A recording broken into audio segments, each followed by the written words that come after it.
If you've ever known you had something to say, but you still felt your body lock up at the idea of saying it out loud, then this episode is for you. Welcome to the Underlayer, where the real story lives beneath the surface. This podcast is for midlife professionals who look successful on the outside, but feel misaligned, stuck, or disconnected on the inside. I'm your host, David Young, and today's episode is a solo one. No guest, just me, talking through some stories from my childhood and upbringing and some insight that took me decades to understand, maybe even as early as a couple weeks ago, finally putting it all together. We're specifically talking about fear today and the kind of fear that shows up early, stays quiet, and ends up shaping far more of your life than you really ever realize. I'm going to take you back again through some stories from my childhood, specifically one when I was 14, and how it kind of rewired and made me think about my voice and my visibility through the rest of my life. And I want to explore a realization that I didn't have, like I said, until maybe even just as recently as 2 weeks ago. The thing that terrified me as a kid is what I was most meant to heal as an adult. So, in this episode, I'll walk you through a few things. First, how those early moments of fear quietly turned into lifelong rules about who we're allowed to be. And secondly, how fear doesn't disappear as we get older, but it does become more sophisticated and more reasonable and become different as we become adults. And finally, what changes when you finally step into your fear, lean towards it, and understand that you're never going to eliminate it. But as you bring it closer, the very thing you've been avoiding can actually become the doorway to your calling, your voice, or your next chapter. So if you've ever felt pulled toward something that you keep postponing, or if you've outgrown a version of yourself that learned how to stay safe, or if you're wondering why the same fear keeps resurfacing, no matter how many self help books or journaling episodes or prompts you follow, hopefully this episode will help you see it just a little bit differently. Um, so I was a quiet kid. I wrote about this today on LinkedIn. I was an only child. My parents divorced when I was very young, and I just kept to myself. I was an observer, and I just watched. I gathered information, but I didn't really speak up. A small, close knit group of friends, really throughout most of my life, but definitely as a kid. Um, and in school, I mostly wanted to show up, listen, and do some work and go home. Gym was my favorite. And I sat in the back. I never wanted to be called on. I was terrified to ever have to read out loud. We had those textbooks and they would be like, David, read the first two paragraphs. I was like, I don't know. I think everybody should probably just read those silently to themselves. They'd probably get more out of it than to hear me stumble through it. I just didn't like the sound of my voice. I wasn't confident, and I didn't certainly want to ever volunteer or be called on for anything. And I did that honestly through, most of my schooling. Um, I just, I wanted other kids to talk. So if somebody else volunteered and raised their hand, hopefully they talked for the rest of the class period. So that would get me out of it. So that really, that went through again, most of my life, honestly. But when I was in the ninth grade, which I was still at the junior high at that time. So my junior high was 7, 8, and 9. And then I didn't go to the high school until the following year when I was a sophomore. So my ninth grade year was the fall. It's around September. This would have been 1989. And I was at my friend Chris's house, the smartest kid in school. He never made a B. He majored in English in college and took just enough classes to get into med school, and he became a doctor. So he was quite smart. And I was at his house. We were friends. And he said, I think you should run for student council president. And I said, I think that's one of the worst ideas anyone has ever come up with. Like, you're crazy. And he was like, no, we'll do it as a joke. Like, you're not going to win, but it'll be funny. And we'll just kind of make a mockery of it. And you'll be one of the candidates and you won't get a lot of votes, but it'll be fun. I was like, that doesn't sound like fun. I don't know why we would do that. I think I'm fine just passing on that idea, but I let him talk me into it. Now I think it was a dot matrix printer at the time, but he got really into it. He printed out more white paper with gray ink with my name and student council president for student council president than probably was possible at the time. I mean, I don't even know how he got that much paper. He printed banners. There were flyers. There may even have been some posters. Again, not complex, not nice, just white with gray, black ink, like just very basic. Um, and his dad was an administrator at the school. So he got us in like just a few days later on a weekend. I hadn't even said I was running. I wasn't even officially a candidate. And we went into the junior high, he and we taped all of that paper everywhere. We plastered the school. Huge banner when you walk through the front doors. David Young, student council president. 8.5 by 11 sheets of paper everywhere. Just I mean, it was obscene, obnoxious, like just completely overwhelming. I mean, it was so overwhelming that everyone was talking about it because it was like, oh, I guess you're running for president. I was like, yeah, kind of. It's Chris's idea. And the teacher that was organizing it, I think she was a science teacher. I remember she came and got me or tapped me on the shoulder that day and was like, well, it looks like you've, thrown your hat in the ring. I was like, yeah, that's what it appears. It's what they tell me. And so I officially ran, put my name in, and I think it was like a 2-week, election cycle, something very short. I had to record a video with my like campaign promises. I'd love to see that again. Anyway, so election day comes. I'm expecting to get, completely smoked. And I won in a landslide. Wasn't even close. I think I got like 70 votes. Second place got maybe 25 or 30. Third, there was 3 of us. Got, very few votes. So I won overwhelmingly, and that was great, except it wasn't because I wasn't planning on winning. It was like, ha ha ha, this plan is not going, it's supposed to be over now, and it's just getting started. So I went to the teacher and I said to her, I was like, all right, well, obviously I was just kidding, and I didn't think this would actually happen.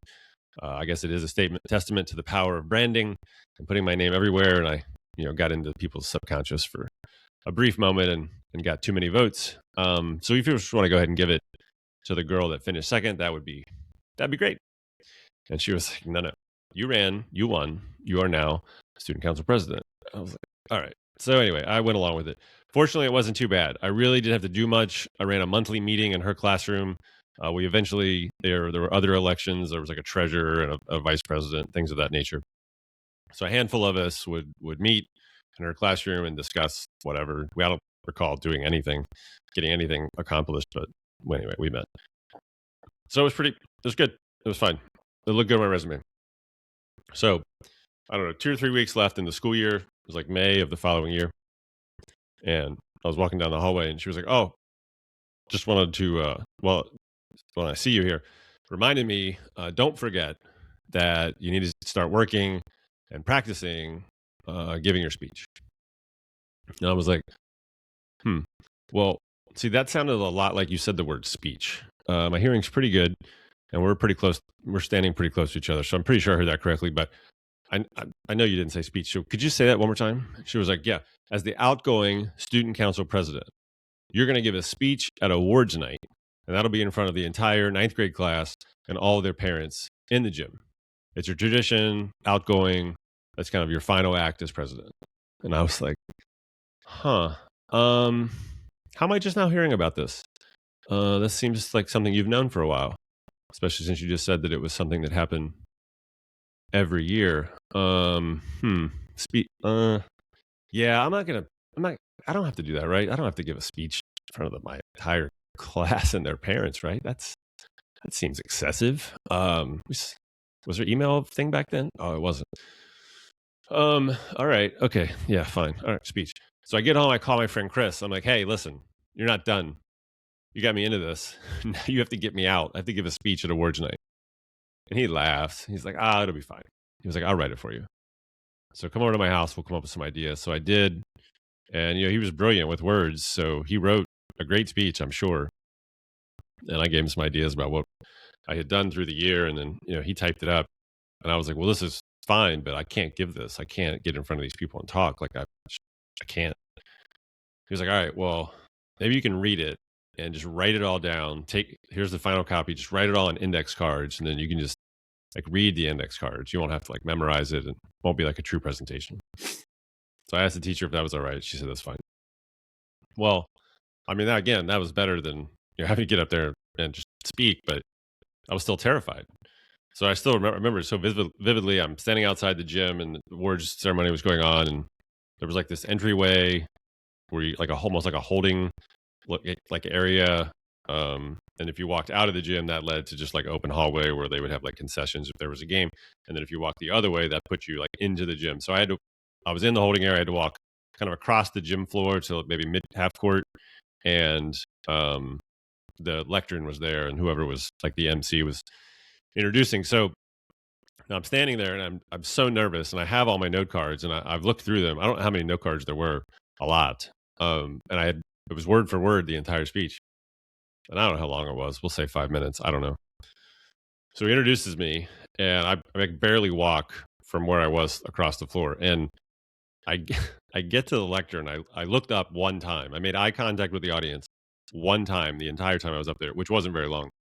Felt like an eternity. And I remember looking out, and again, I mean, it was a junior high. Wasn't that many kids. I mean, maybe I don't know, 100, if that, and they weren't all even there. So you're probably talking like 75 kids, and then one or two parents. So we'll call it 100, 150 people max. Felt like 25,000. Like I might as well have been in Chicago Stadium. Um, Terrified. I didn't even know if any words were going to come out. So I looked up once. I looked back down at the note cards, and I started reading it. Now, there were commercials when I was a kid. Almost nobody listening to this will probably remember this, but there were commercials at the time, around this time, 89, 90, for a toy called Micro Machines. And this guy talked really quickly describing the toy. And at the very end, he said, if it's not Micro Machines, it's not the real thing. And he talked that fast. I channeled that guy, that actor, doing those commercials. And I read that speech as if I was doing a Micro Machine commercial. And I read it exactly that fast. If it's not Micro Machine, it's not the real thing. I'm the young student council president, and that's what we did this year. And I just sped read it, like one card after another, gone. Probably 45 seconds, maybe a minute. Probably not even that long. Didn't look up, didn't say thanks. Boom, gone. I got done. I basically sprinted off the gym floor. I would say if it's recorded, which it's not, easily one of the worst speeches ever. Like it wasn't even really a speech. I don't even know how I got through it. I don't know how words came out. I was that nervous. I just was like, there's no way. Like this, I can't do this. But it came and went. I didn't think much of it, other than I was thrilled that it was over. Fortunately, I didn't really have to give any talks. And when I was in high school, we'd have to do like group presentations or even solo presentations were a thing. The next time I remember having to speak was my sophomore year of college. I was a biology major, but one of the classes we had to take was just a basic communications class. And it was a speech class. I had to give 3 speeches, like a how-to speech. I did that on how to hit a golf shot with a 9-iron. There was like a persuasive speech. I think I did that on multi-level marketing, trying to get people to sign up for a scam. Not really, but that was just the speech. I don't remember what the third one was. Those were all bad too. I was terrified. I mean, this was in a college classroom in front of maybe like 8 kids and the professor. Still just awful. I mean, I'm sure all 3 were terrible. My senior year, I was at a different college, and to graduate in biology, you took a 1-hour seminar class, and the only thing you did is you gave a 20-minute talk.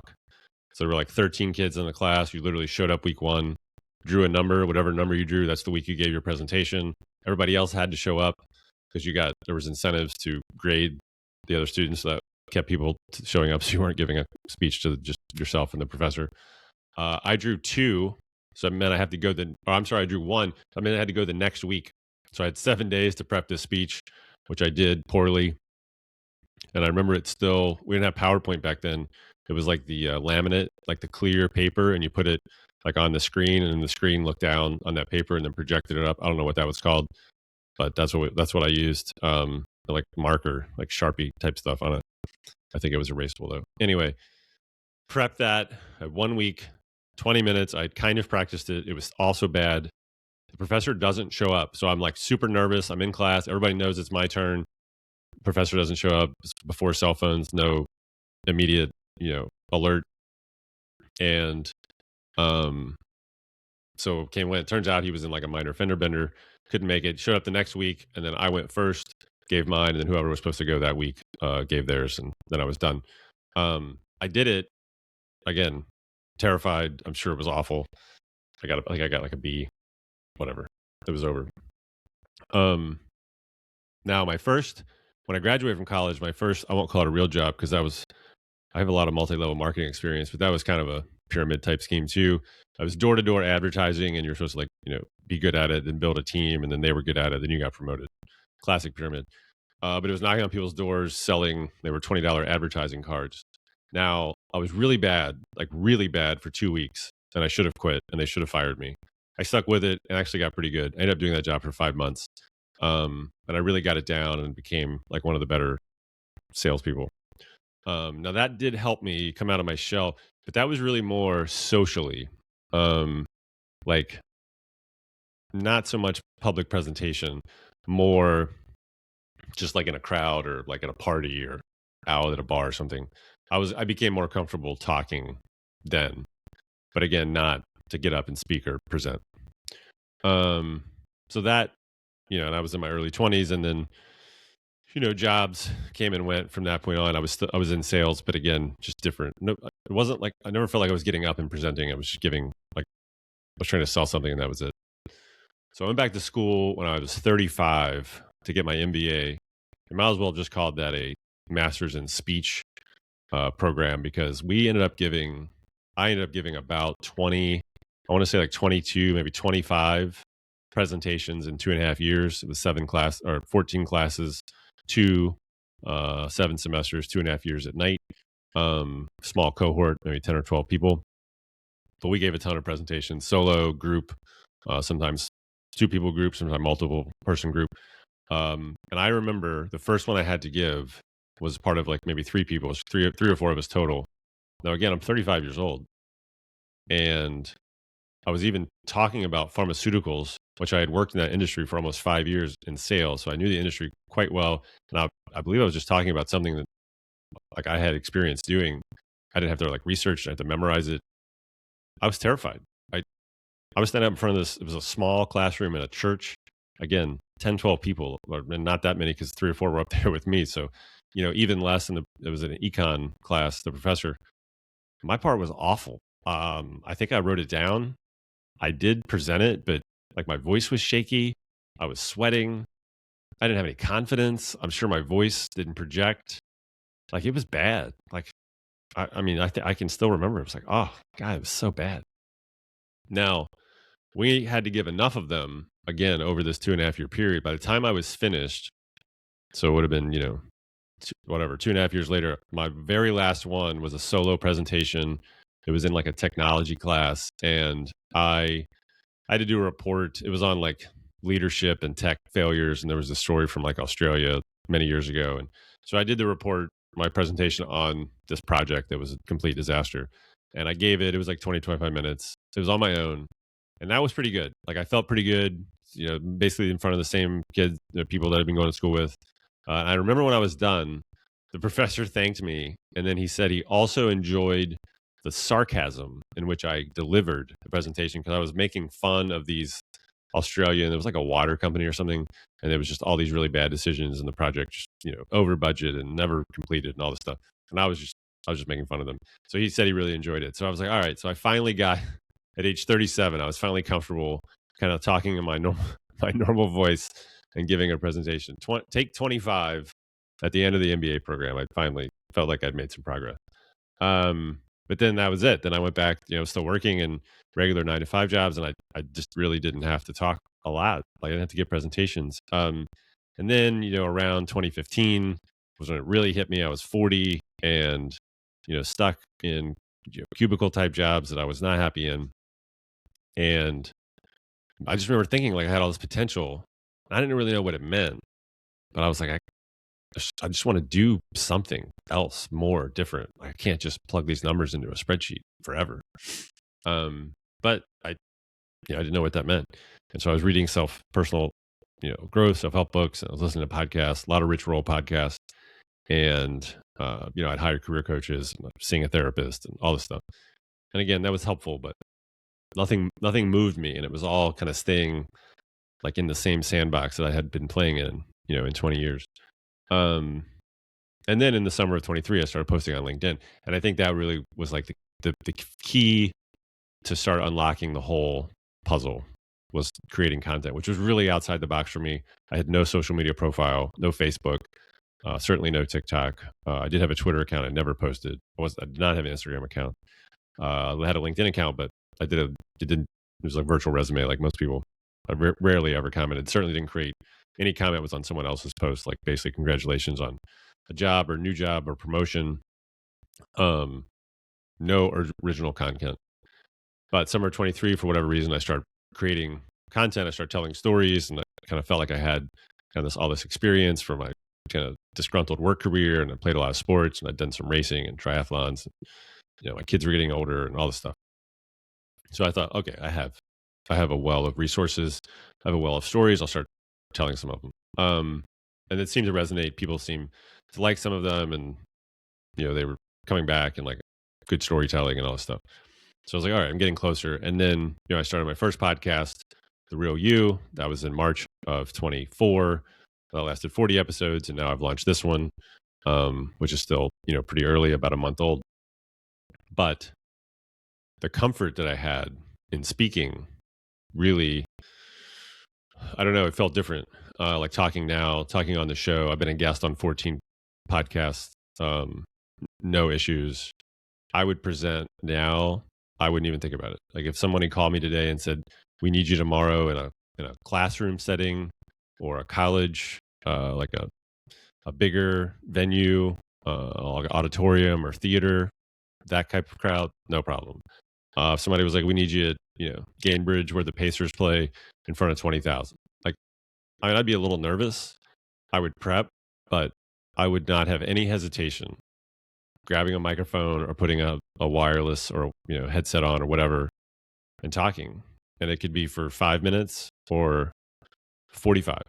Like this keynote that I've created or some stand-up stories or just stories on my background or what, it doesn't matter. I would do it. I wouldn't even hesitate. I would say yes immediately.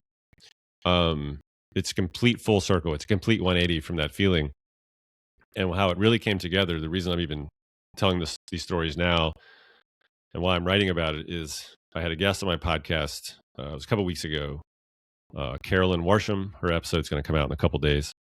And during our podcast, which we started talking about anger because she wrote this brilliant Substack article on anger, and that really resonated with me because I'd carried a lot of anger for a long time in my life. So that's a different story than this. But anyway, I had her on, and we were just talking, and she said something about because I had mentioned being quiet as a kid and not speaking up. She's like, "Isn't that really interesting that like you were this quiet kid and you didn't want to use your voice, but now that's kind of where you're headed. Like you started multiple podcasts. I did 6 minutes of stand-up comedy last year. This podcast is now on YouTube. I've done a couple solo episodes." She was like, "Now you're using your voice voluntarily. Isn't that interesting?" And I was like, "Oh, yeah, kind of is." Still hadn't really put it together, and I did not immediately think of that story when I was 14 with the awards night speech. And then a little bit later in the podcast, she hit me with this quote. And she said, "The thing that was terrifying when we were kids is the thing that we're most meant to heal as an adult." And when she said it, it was like the most profound thing I'd ever heard. Like the biggest light bulb went off. And I was immediately, like the second she said it, I was immediately transported to that junior high gym when I was 14, terrified, talking like the Micro Machine guy, giving the worst presentation ever. And I was like, that was it. Like that was it. That was what I was the most terrified of. I mean, snakes, but I'm not going to become a snake handler. So we're going to scrap that one. But that speech was the most nervous I'd ever been. Like I can't even tell you how clearly I remember it. 36 years later, I just picture the whole thing. And I was like, that's it. Like that was what I was most meant to heal. And here we are 3.5 decades later. Now I talk anywhere. I would start multiple podcasts. I would do stand-up comedy anywhere. I'd give any speech in front of any group, any size, anywhere, with very little notice. No problem. Again, I'd be a little nervous, but I'd be fine. Like I'd figure it out. And I would try to make it entertaining. I would try to make it insightful. I would try to make sure that the people that were there enjoyed it, got something out of it. If they didn't, at least I would know that I tried. And I even hijacked the podcast episode for 3 or 4 minutes because I had to stop and I had to tell her the story. I was like, because we hadn't talked about that. I was like, "Oh, you have no idea how profound that quote was. Let me tell you about this." And then I quickly, told her. She kind of got off topic a little bit from the anger angle, but Um, yeah, I don't know. It was a huge light bulb, and I've been working on it for the last couple weeks and crafting an entire keynote. And what I ended up calling it was the fear that formed me, because that was it. Like that story from the gym when I was 14. I didn't realize it. That had been running underneath the surface the whole time, and I didn't think about it. I mean, I would occasionally tell the story, but it didn't come up that I was that nervous that night. And now here we are, all these years later, and that was the thing that I was now healing, and now really wanting to be good at, to be great at, and to do full time, right? Um, so yeah, so I don't know. I challenge you, think back, going back through your childhood, formative years. Can you identify something that you were really afraid of, didn't want to do, couldn't do? Um, I don't know, whatever it might be, and then start seeing if you can find that, through the rest of your life. Did it keep showing up?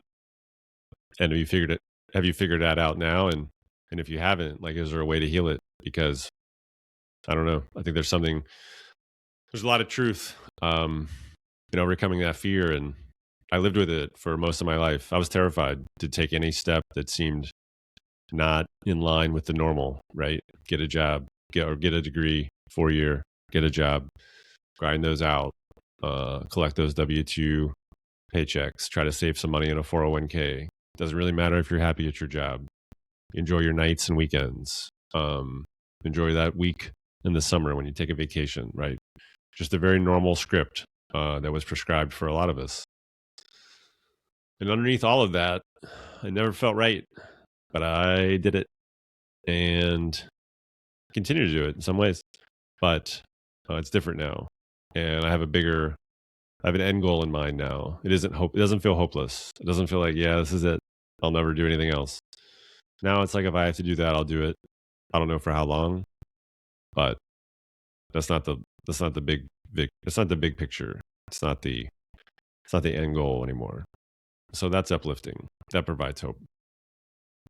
Um so yeah, hopefully this resonates and gives you something to think about. Um and you'll hear the episode with Carolyn. I'm recording this on Monday the 15th. Her episode comes out on Thursday the 18th, so you'll hear that conversation with her, which is a great conversation covering a variety of topics, but we centered it around her Substack post on anger, and then that quote came up. And that's why we're here. So that'll do it for today. Thanks for listening. This has been the Underlayer, where the real story lives. If this episode resonated, please follow the show on Spotify or Apple. I think those are the only two places anyone listens to podcasts. But if there's any place else, if you can follow it, give it a 5-star rating if you approve. Subscribe. It's on YouTube as well. It helps other people find the show and allows you to get the episodes as soon as I release them. So we'll get this wrapped up, and I'll get this uploaded later today, and it'll be out tomorrow. So thanks for listening, and we'll see you next time on the Underlayer.